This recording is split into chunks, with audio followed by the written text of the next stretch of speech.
Chào tất cả mọi người nha. Chào mừng tất cả mọi người đã quay trở lại với kênh vlog của mình nha.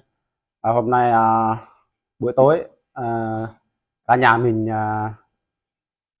tổ chức ăn mừng làm hôm nay là được nhận lương phụ hồ cả nhà.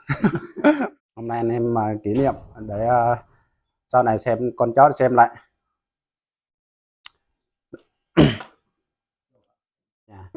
Để mình ra quán mua về nhà cả nhà. Đấy, làm việc mệt quá, thế nhâm nhi vài lon, nước ngọt, bún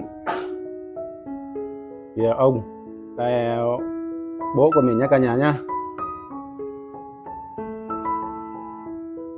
Đây là nói chung là gia đình mình hết nha cả nhà. Đây, hôm nay mình sẽ làm video kỷ niệm. Đây là bà ngoại.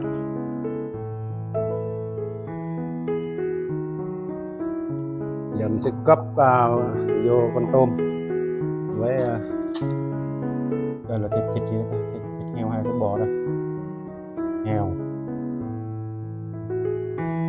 Nếu mà thịt bò thì mình làm là tái thôi, nó ngon, nhúng vào thôi. Đây tim con heo,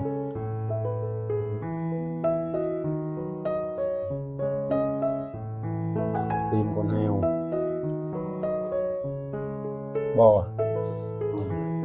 Đây, tôm nhé, tôm rất là to.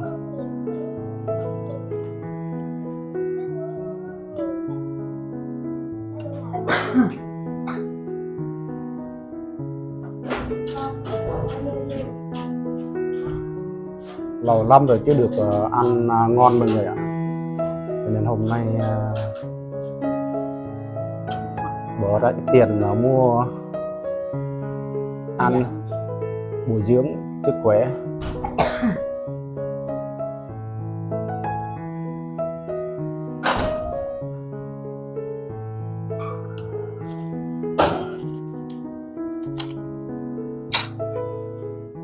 Cho vô ít hến.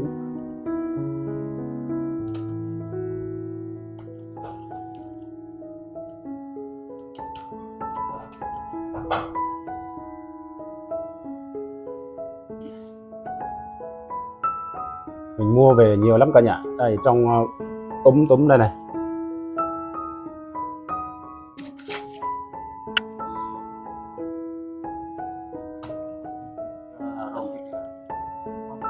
Chiến rồi cả nhà nhé.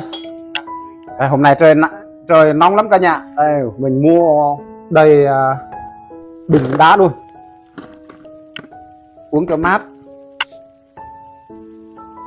Sao này? Nào. Nước ngọt để đằng sau đi.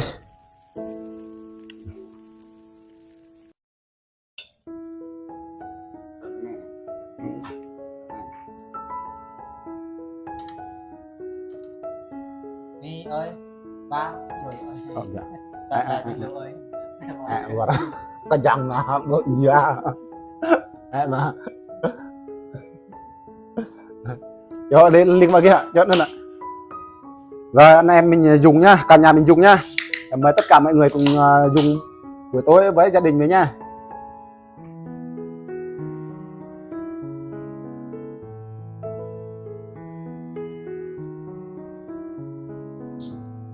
Tôm rất là to luôn.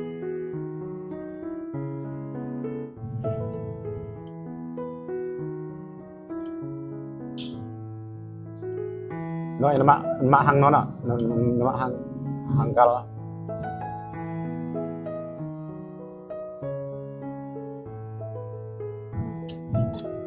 Nói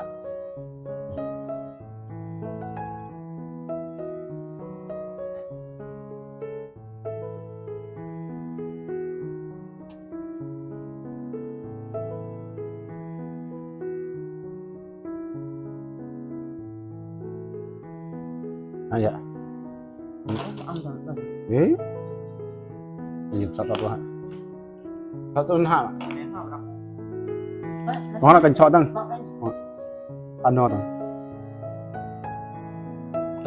Rót đi.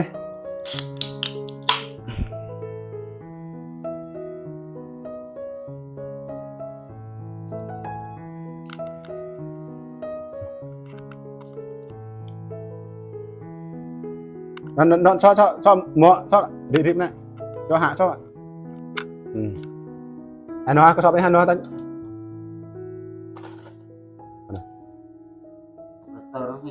còn nó đói quá nãy giờ chưa xong chưa sôi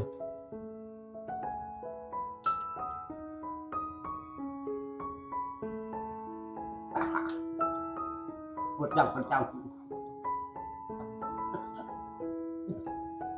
phát về bị có mừng của tôi anh nói ui ôi mình tiền này đó nó nâng ly cả nhà nó sao nè Satra sau này anh đâu này thì nguy chẳng hạn Satra sau này wow. Mát quá và lại nó mọ lên được không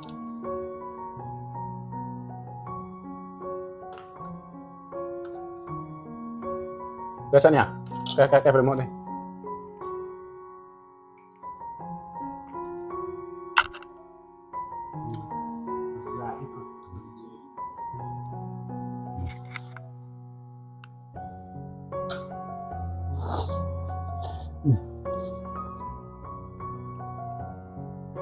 Ba. Nó bang ada. Ada sum.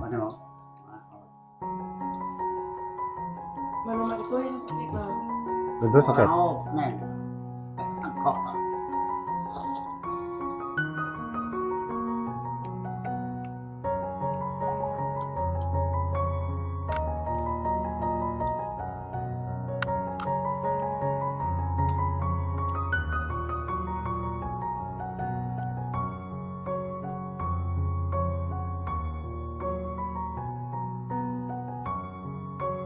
Ăn rau nha, ăn rau mát.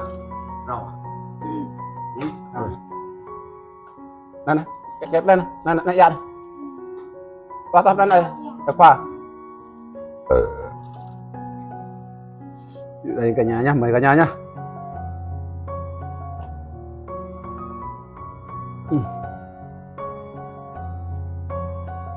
Tôm rất là to, ngon này mọi người. Chấm mắm này nó làm nó đỏ, không thấy hạt ớt, không biết mùi vị thế nào đây.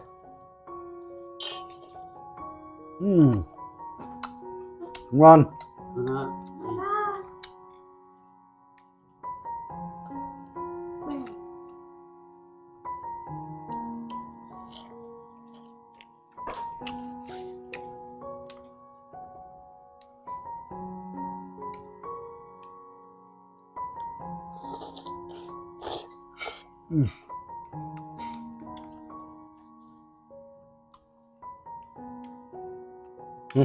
Đúng nha.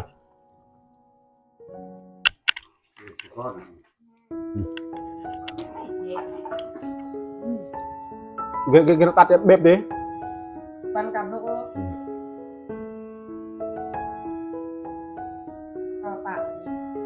Lẩu này thiếu nấm.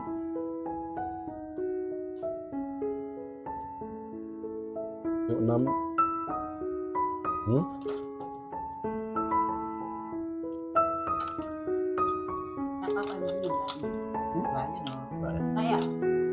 Đấy.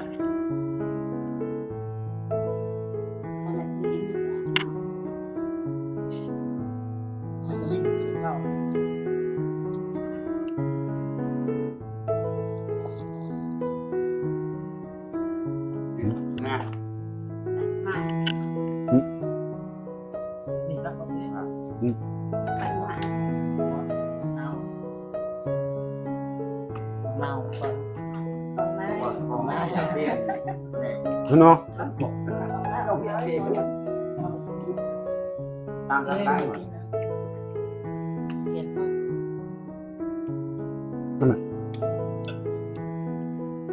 kẹp nó dốc thì chúng ta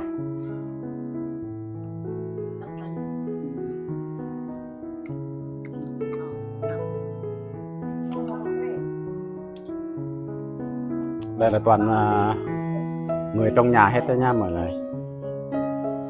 Đây bà xã mình, kia là con, đây là mẹ nhé, em trai, bà ngoại, ông, cháu, bố này, cháu này, cháu hết cả nhà. Quay lại kênh kênh nhé. Ông kia vác gỗ nữa, khỏe lắm nha cả nhà nhá. Này 100 nhá. 100 đấy.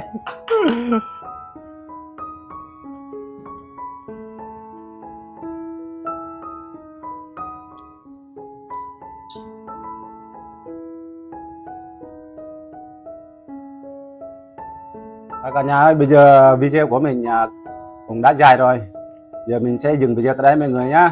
Mọi người xem video đăng ký ủng hộ kênh nhá, để đón xem video của mình tiếp theo. Cảm ơn tất cả mọi người. Còn bây giờ xin chào và hẹn gặp lại mọi người video tiếp theo nhá.